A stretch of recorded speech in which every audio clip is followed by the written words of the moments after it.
And Fruitcake Eldurian donates again, $6, thank you. They say, hi again. During my trip to Dublin, I did Darklands in the Leprechaun Museum, which featured dirty folklore stories.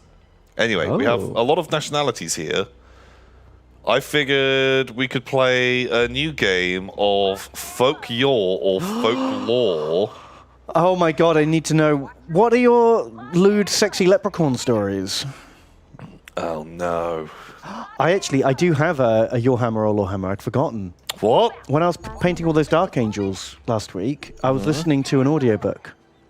A Horus Heresy audiobook. Okay. And I learned some amazing new lore. Right. So I'm going to tell you two pieces of Warhammer lore. Which one is true? Which one is Surprise. Okay. I can't believe I'd forgotten about it. Two of the things I hate the most it features. I can't remember how you feel about these two things. Oh, is it the Never Dies? It's the Never Dies, Tom. Brand new adventures in Never Die lore. So, for anyone who doesn't know, the Never Dies are... In the Horus Heresy, for some reason, the authors decided to add this new extra plot line about some Perpetuals, who are humans who have been alive... No, they're called Never Dies. They're the Never Dies. They've been alive for, like, thousands of years, and they're all best mates with the Emperor. And they all go off and do their own different things. So, do you remember the retcon of Elenius the Pious? He was the Imperial Guardsman who fucking look out, sir, to the Emperor in the final battle. And then that gives the Emperor the power to be like, oh, I'm going to go 100% at you, Horus. Yeah. Okay, yeah, I remember the tale. So there's a new Elenius the Pious, who's not some random guardsman leaping in the way. We haven't got to that final battle yet, but there's this Never Die called Elenius, who is clearly going to be the guy who look out, sirs. Mm-hmm. He turns out was best friends with the Emperor in the before times, even before our times. Mm-hmm. And this is spoilers, by the way. Both these stories, well, one of these stories. Spoilers. Mega spoilers for Mortis, Book 4 of the Siege of Terror. So if you care and you don't want to be spoiled because you haven't read that book yet, I do just mute us for a minute. So, turns out, Tom, that when the Emperor was like conquering the ancient world, he had a war master. And that war master was Elenius Pius. And at the moment of their greatest victory, he was betrayed by his war master. So there was like a little Elenius heresy. Okay. And it's like poetry, Tom. It rhymes. Oh, and then when there's the Horus heresy, Elenius then tries to save him. And does the old... God, I hate that. That's dumb. That's dumb as fuck. Okay. Well, yeah, it sounds lame. But it sounds as shit as a lot of the Horus Heresy stories that I hear about, which all of it is just stuff that I'm like, I wish I never knew that. I wish that was never written down. That just is fucking dumb. But I know someone is there like, oh! He betrayed him, but then he saves him from Horus! Oh! Like... It comes full circle! Oh, full circle, it's so well written! Like, oh god, it isn't. It isn't well written. Fuck. Okay. Right. Okay, so that's one story. Okay. The Never Die was the Emperor's war master and betrayed him, and now he's going to come back and save the day, as a redemption arc. Or different tale of Warhammer lore. When the Emperor was conquering the ancient world, being a badass, he discovered one of our favorite bits of lore, the forbidden language of creation known as Enuncia. Right. Do you remember Enuncia? Enuncia, you die or whatever if you type it into a computer, it explodes. Yeah, it's the forbidden language of magic creation that can destroy and create with magic words. If you say the words or you write them down, the book burns. You put them in the computer, it breaks. You say it at someone and they die.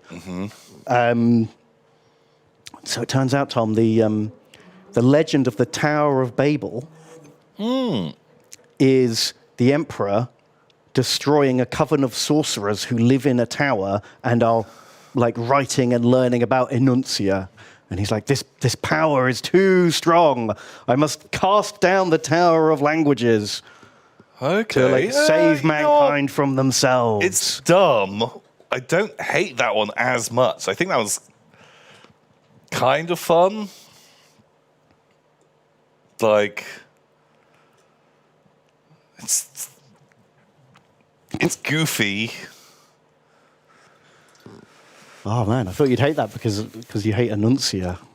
Enuncia is kind of stupid, but that's one of those things where I don't mind that somewhere there's a magic word language. That's not the stupidest fucking thing that happens in Warhammer. And there's things that I like that are stupider than that. Like that one, I'm fine with this forbidden language. Tower of Babel, it's kind of dumb, but I don't hate. Okay. Like my gut. I just go with my gut. Sure. The fucking the never die. I hate that. I hate that a lot. I just hate that he comes back, and I don't want it to be true that he is coming back to fucking intervene. Also, maybe you're playing me, or I'm good at reading you, but it comes full circle. There's a message. It's such like a classic Ben coming up with a story. It's like poetry, it rhymes. Like you adding in, there's like a moral or a message. It feels very Ben. Right. And so, I'm going to say the Tower of Babel is real, that there's some tiny footnote that mentions he destroyed that, and maybe there's fucking some Enuncia in there. Just because I hate the other one more. Right. And there's a bit of the Benism with the storytelling. But you could have just been smart and known that I might pick that. Oh man, well that's good logic. I can't fault your logic. I'm going to have to come clean. I never used my 2 are right or 2 are wrongs back in the day. They're both true. Okay. I just read 2 dumb things and I thought I've got to tell Tom. Wow. They're both true. Oh, I forgot that was a mechanic. Sorry, that was a bit of a fucking bait. Basically, I read the first bit and I was like, that's amazing, I'm going to make a Lorehammer of this. And then 20 minutes later, the second bit came up and I was just like, these are both super dumb. Okay, yeah, fuck, like... Oh, the fucking, like, never die thing. That's so lame. Did you know he also went on, what is it, the Odyssey? You know, the Odyssey, the book, like the Greek thing? He was in that. He was on Theseus's ship on the Odyssey. He was there doing that. These never dies. They are the lamest vessel for a character. You have this really interesting universe. There's loads of cool, wacky stuff going on. There's so much to explore. Tons of really good things happen. You could populate it with loads of different characters. Time goes by, you know. Have these great heroes of legend. Don't have Jeff Never Dies, who's just everywhere. Like, oh, I was at the moon landing, and I was there on the grassy knoll, and when they discovered America, he did shoot JFK. Fuck, I remember hearing like one of them did that. Like, oh, fuck, I was the guy who flew the plane into the Twin Towers. I dropped the atomic bomb, and I was the guy who was in the fucking wooden horse going into Greece. I stabbed Julius Caesar in the back. I fucking did I was in a dinosaur. I came up with the show Dino Riders as well. Just hate, like... Oh, God, like all of that stuff. And they just do all of it. And then they don't talk about what they did for the next 28,000 years. And then they're like, hey, we're back, and it's the Horus Heresy. Remember us when we were in ancient history? Yeah. Oh, God, it's so fucking lame. I know, and instead, and we're getting this instead of like there are 4 scenes in that book, and scenes, not chapters, that feature a Primarch. It's a novel this fucking thick. I reckon there's 10 pages with Primarchs in, and the rest is all fucking people I don't give a shit about. Yeah. Including Jeff Neverdie and, oh my God, a surprising amount of vomiting as well. Ooh. 14 incidences of vomit. Why? Like, I got about halfway through and I was like, why is everyone fucking vomiting all the time? And so I got like a PDF of the book and did like search word vomit. Why do they keep 14 times? Why? What? Why? I don't know. There's no like Nurgle plague weapon or anything like that. And it's different characters in different situations doing different stuff. It's just fucking weird. It's just Is like vomiting like a euphemism? Because in like anime, like characters will get like a nosebleed. When that means they've got a boner. It means they've got like a boner. And so these characters, they're vomiting because they're. Wow. Can you just replace vomit with erection? Oh my God. Well, there's a lot of vomit in mouth action. So maybe you're onto Where's something. one of the places you could put an erection, man? His mouth suddenly filled with erection. Oh. Could be a thing. Could be a thing. Wow. Holy shit. Well, now that I've got to reread this whole book now. From now on, just anytime someone vomits, just imagine instead they've just got a boner. And everything that is talking, or maybe they're having like a little downstairs accident. Oh, making a mess. And they're vomiting out of their... Perfect. And just see if it still makes sense. Yeah, okay, that's good to know. Yeah, because there's a bit where like a guy unlinks his like Titan interface. He unplugs out of his Titan and just immediately fucking vomits. Just comes everywhere. Just comes all over himself. Yeah.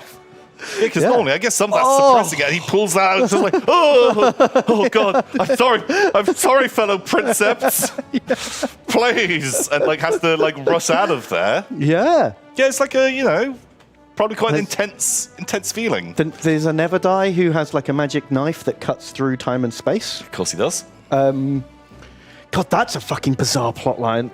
He spends fucking 5 books going, shloop, comes out on a random planet in a random time, and then he's like, shloop, just keeps having fucking dumb adventures that don't go anywhere until eventually he gets to Earth. Great. Except sometimes he's in Earth 20,000 years ago, and he's like, oh no, Wait. right place, wrong time. Is he quantum leaping? Is he the quantum? Oh boy. Wow. Yeah, he's quantum leaping, but every time, apparently he's coming in his pants. Sure. He goes through the portal and just, Oh boy. oh God. Yeah. Oh. Well, yeah, because I guess like maybe. No, this is gonna get very erotic, very perverse. But yeah, just keep that thought in your head. Next time someone vomits, it's cool. Perfect. Well, I don't think I'm going back to read that one, to be honest. But maybe in the future. Are you not gonna finish it? I thought you only got halfway through. No, I finished it. No, I was halfway through that the dumb stuff happened. Oh, okay. I have to admit, after that, I really just... Normally when I'm listening to an audiobook, if I miss something or I tune out and get distracted by something for half an hour, I'll like rewind it. But after that stuff, I was like, I'm just going to let this one roll. I'm sure I can pick it up because most of this is fucking nonsense anyway. Yeah. Yeah, jeez. Ugh, God, sounds awful.